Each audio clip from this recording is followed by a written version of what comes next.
کو گالی دے دیں گے، ان کو توہین کریں گے تو ہم سے برداشت کسی صورت میں نہیں ہوگی۔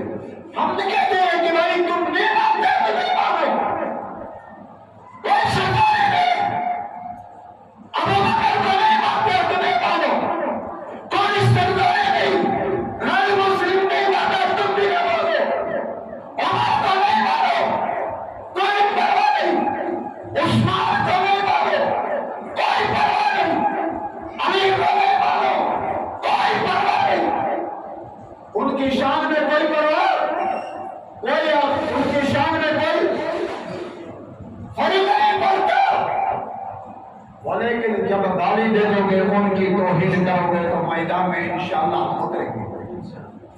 جب گالی دے دو گے، نہیں مانتے ہو نہیں مانو، ہماری طرف سے کوئی تمہاری مقدر میں خالق نے جب جہنم لکھا ہے تو ہم کیا کر سکتے؟ ہم تو دعا کر سکتے ہیں اللہ تعالیٰ تمہیں ہدایت دے دے۔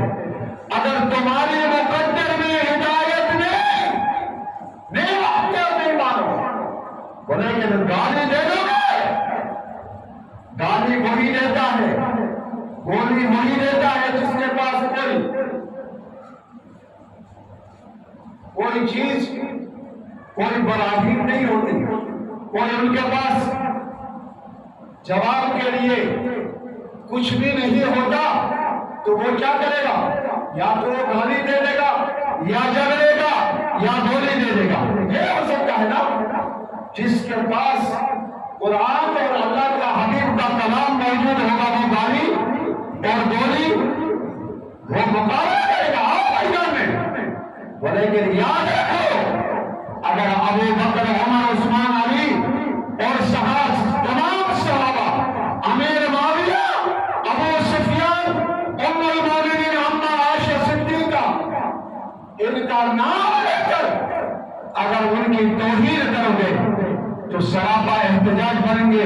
ہم اپنے جانوں کا نذرانہ، ہم اپنے جانوں سے کھیل سکتے ہیں، رب کبریا کی قسم ہم اپنی جانوں سے کھیل سکتے ہیں، لیکن اپنی ایمانیت پر قطرہ نہانا نہیں دے دیں گے۔ ان کی توہین برداشت کرنے کے لیے تیار نہیں ہے۔ اس لیے ہاتھ جوڑ کر یہاں ایجنسی والے بھی بیٹھے ہوئے، میں ان سے کہہ رہا ہوں کہ پاکستان میں یہ شدت اختیار کرتے جائیں۔